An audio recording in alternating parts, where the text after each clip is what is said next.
Porque el Evangelio de Cristo no es una religión, sino que es la buena noticia de que ha llegado el reino de Dios. Aquí comienza tu programa Caminando por el Reino con Rodo Nava.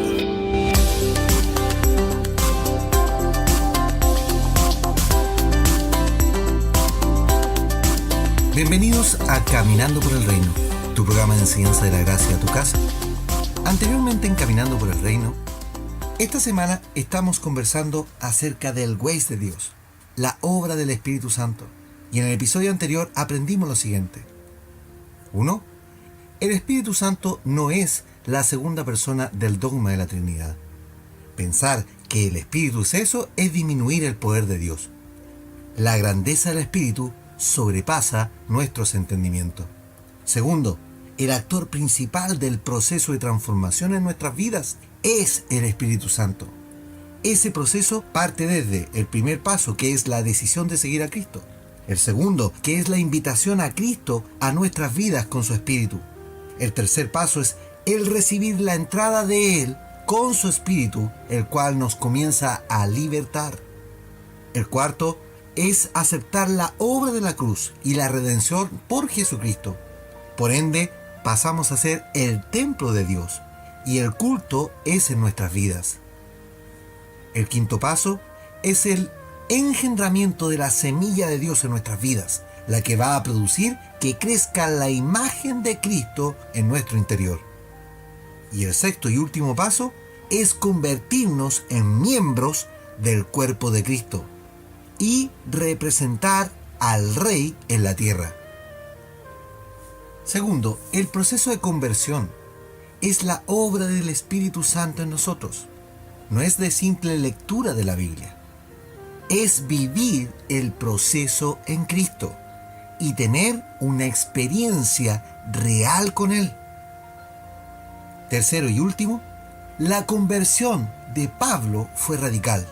Saulo de Tarso era el fariseo que perseguía a los creyentes en Jesucristo, pero Dios lo detiene y lo hace vivir la experiencia del encuentro con Dios. Pablo recibió la vista y el Espíritu Santo por la imposición de manos de Ananías y se convirtió al Señor. La Biblia no nos muestra que Pablo hablara en lenguas cuando recibió el Espíritu Santo. Entonces muchos de los cristianos religiosos de hoy podrían pensar que al no ver evidencia de eso, Pablo no recibió realmente el Espíritu. Pero si lees todo el libro de los Hechos y todas las cartas de Pablo, te darás cuenta que Pablo tenía una vida permanentemente en Cristo y que sin lugar a dudas el Espíritu Santo moraba en él.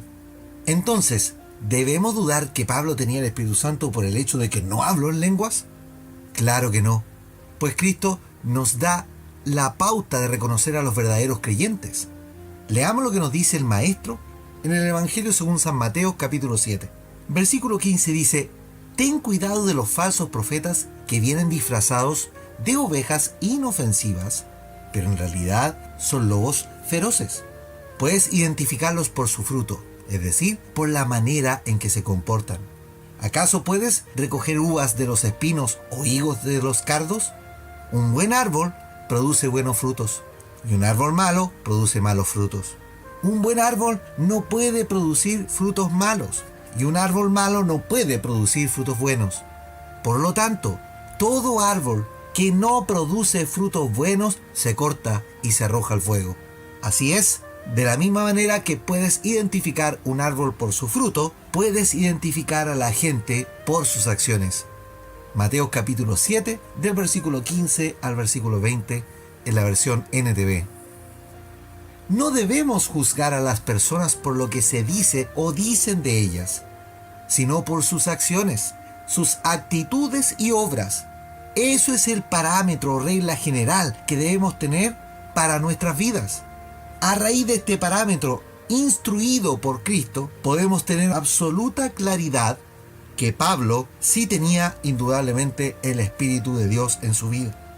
Él dejó de ser un asesino de los creyentes y se convirtió en el precursor principal del Evangelio en muchas naciones. Pablo sabe que es por los frutos y le dice a los hermanos en Tesalónica: y oren para que seamos librados de hombres perversos y malos, porque no es de todos la fe. Primera de Tesalonicenses, capítulo 3, versículo 2, en la versión Reina Valera. Lo bueno de este ejemplo de Pablo es que sí podemos concluir que alguien puede ser lleno del Espíritu Santo sin hablar en lenguas. ¿Lo vas entendiendo? Alguien me dirá, hermano Rodo, pero si en Pentecostés todos hablaron en lengua, ¿cómo usted dice esto? Para contestar a esto, primero quiero hacer un breve ejercicio con ustedes. Y lo hice con los niños de mi clase. Yo les pregunté, ¿en qué fue arrebatado Elías? Prácticamente todos los niños contestaron, en un carro de fuego. Y mi respuesta fue, no fue arrebatado en un carro de fuego Elías. Los niños se quedaron dudando de lo que estaba diciendo, pero los invité a abrir la palabra del Señor y a leer. Y ahora a leer realmente lo que nos dice en 2 de Reyes capítulo 2, versículo 1 y versículo 11. Cuando leímos, en ambos versículos dice claramente que Elías fue llevado al cielo en un torbellino y no en un carro de fuego. ¿Qué quiero decir con todo esto? No te quedes simplemente con lo que te dice alguien de la palabra de Dios. Tú debes leer la palabra de Dios y escudriñar las Escrituras. La palabra escudriñar que usa Cristo en Juan capítulo 5 versículo 39 se refiere a examinar algo con mucha atención, tratando de averiguar las interioridades o los detalles menos manifiestos. Entonces, ¿qué ocurrió en el día de Pentecostés? Vamos a leer juntos lo que nos dice la Escritura al respecto. Leamos el relato de Lucas en Hechos capítulo 2, del versículo 1 y dice: y como se cumplieron los días de Pentecostés, estaban todos unánimes juntos. Y de repente vino un estruendo del cielo como de un viento recio que corría, el cual hinchó toda la casa donde estaban sentados. Y se les aparecieron lenguas repartidas como de fuego, que se asentó sobre cada uno de ellos. Y fueron todos llenos del Espíritu Santo. Y comenzaron a hablar en otras lenguas, como el Espíritu les daba que hablasen. Y el versículo 5 dice: moraban entonces en Jerusalén judíos, varones religiosos de todas las naciones debajo del cielo. Hechos capítulo 2, del versículo 1 al versículo 5, en la versión Reina Valera antigua. Lucas nos relata este extraordinario acontecimiento que ocurrió en el día 50 después del sábado o día de reposo de la Pascua. De allí que Pentecostés, siendo una palabra griega, significa quincuagésima o día 50, que es el nombre en griego a la fiesta de las primicias, que en hebreo se llama Yom HaBikurim. Esto está en Números capítulo 28, versículo 26, o también llamada fiesta de la cosecha, que en hebreo es Yah HaKatzir. Esto está en Éxodo capítulo 23, versículo 16, o el nombre más conocido, que es la fiesta de las semanas, o Shavuot, que esto está en Deuteronomio, capítulo 16, versículo 9 y versículo 10. La Pascua está en el inicio de la primavera, y aparte es la época de la cosecha de la cebada, por lo que en Pentecostés es en plena primavera, en Israel, y por ende es la época del año en que se efectúan las cosechas del trigo, que es el principal fuente de comercialización de Israel en la época de los apóstoles.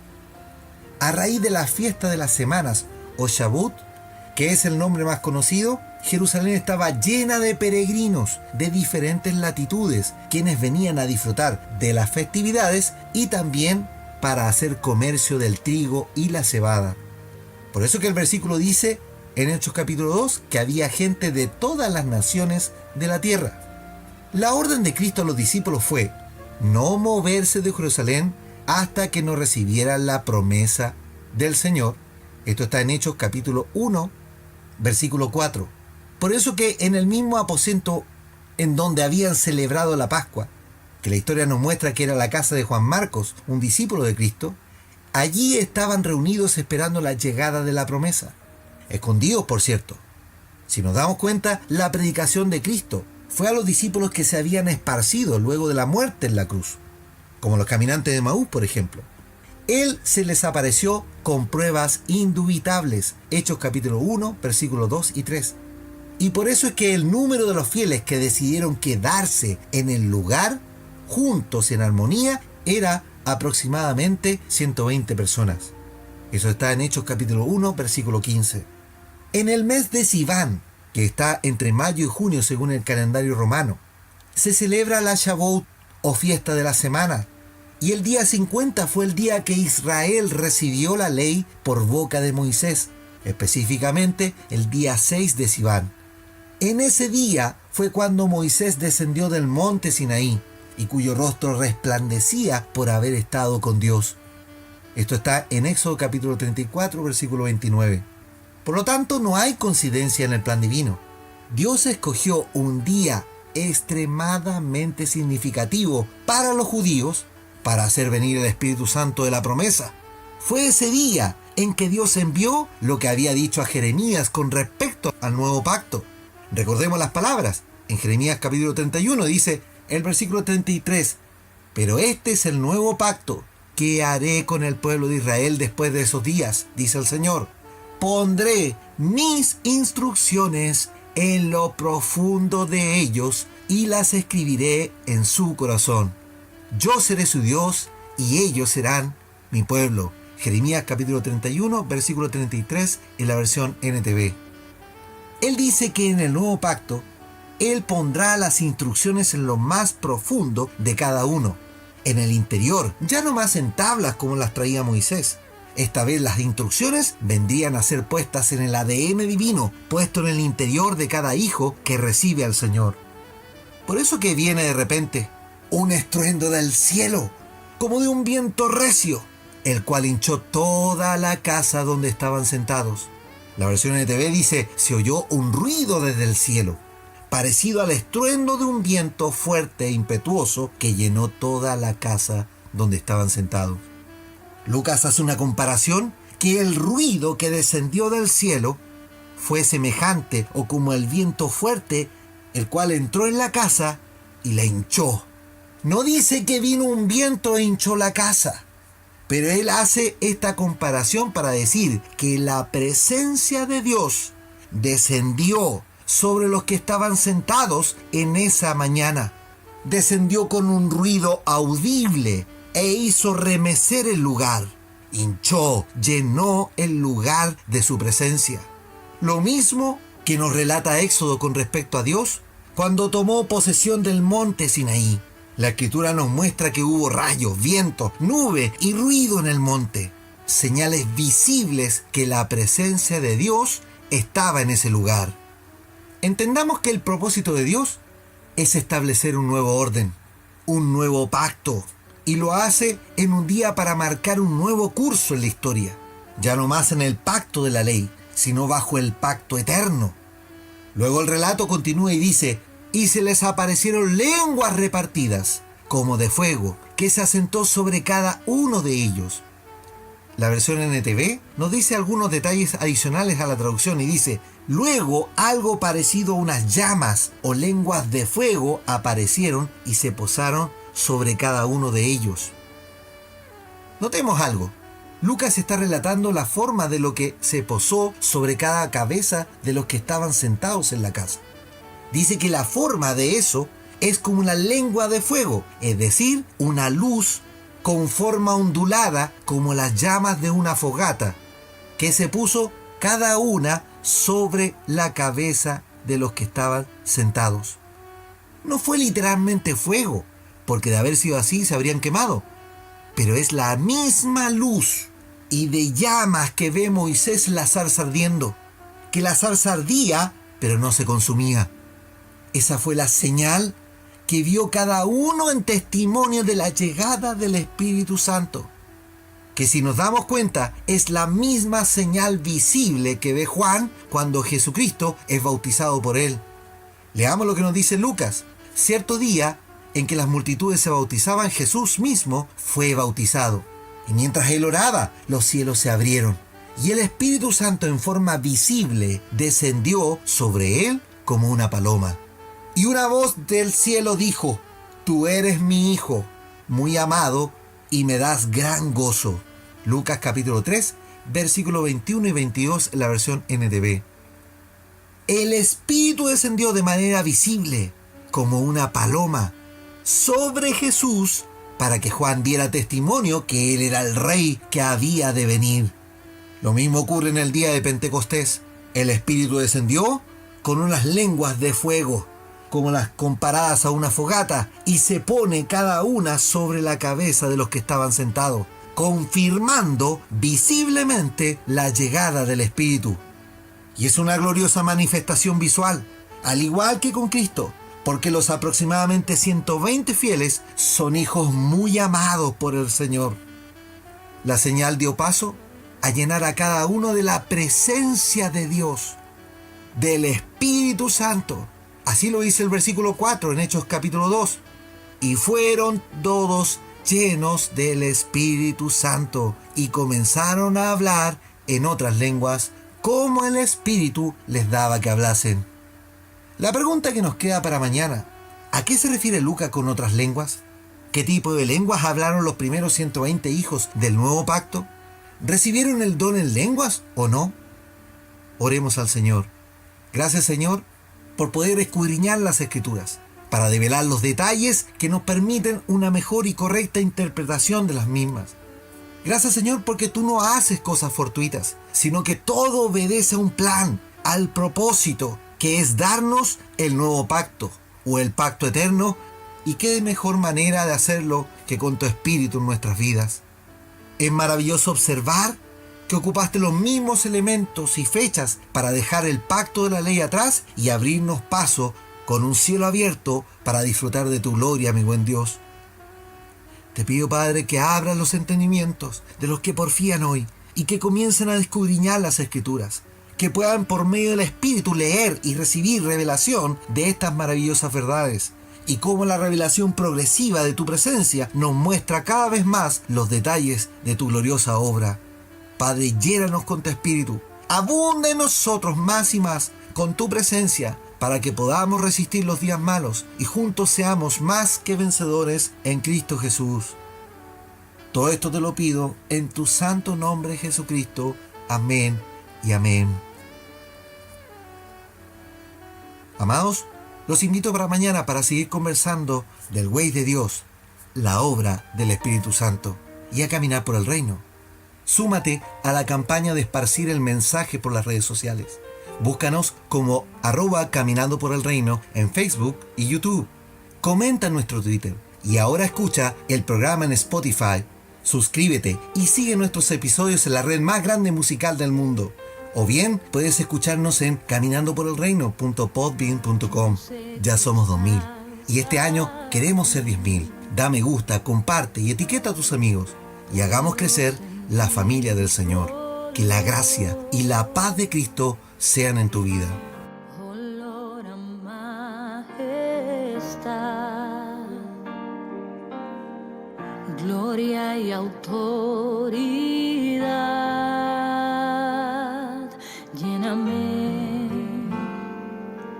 lléname, lléname. Tú estás aquí. Lléname,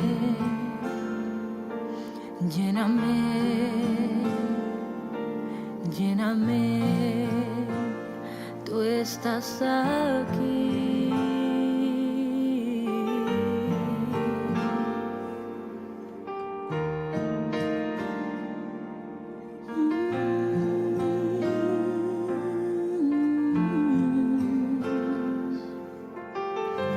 Aunque fallé, aquí estoy. Suplico tu perdón. Haz que todo mi ser sea tu habitación. Lléname, lléname, lléname, tú estás aquí. Lléname, lléname, lléname, tú estás aquí. Como en Pentecostés, llena todo mi ser, escribe otra vez la misma historia, me humillo ante tus pies, como en Pentecostés, escribe otra vez la misma historia, lléname, lléname, lléname, tú estás aquí, lléname, lléname, lléname, tú estás aquí.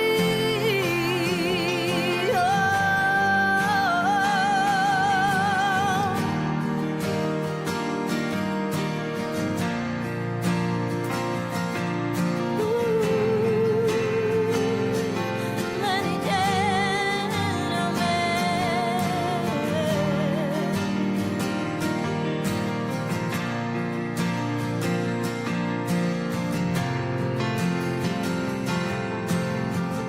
Como en Pentecostés, llena todo mi ser, escribe otra vez la misma historia, me humillo ante tus pies, como en Pentecostés, escribe otra vez la misma historia, lléname,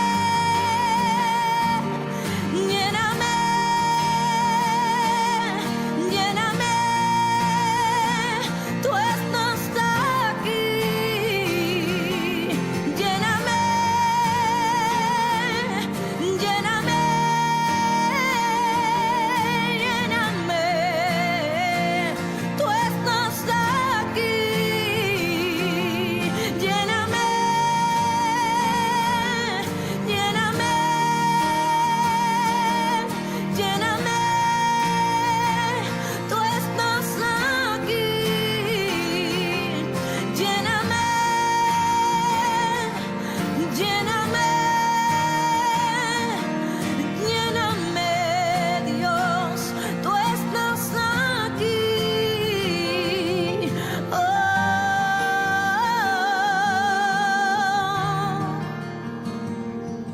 oh, lléname, tú estás aquí, ven y lléname, ven y lléname, oh, lléname, tú estás aquí, Espíritu Santo, Espíritu Santo, Espíritu Santo, ven, lléname, Espíritu Santo, Espíritu Santo, Espíritu Santo, tú estás aquí.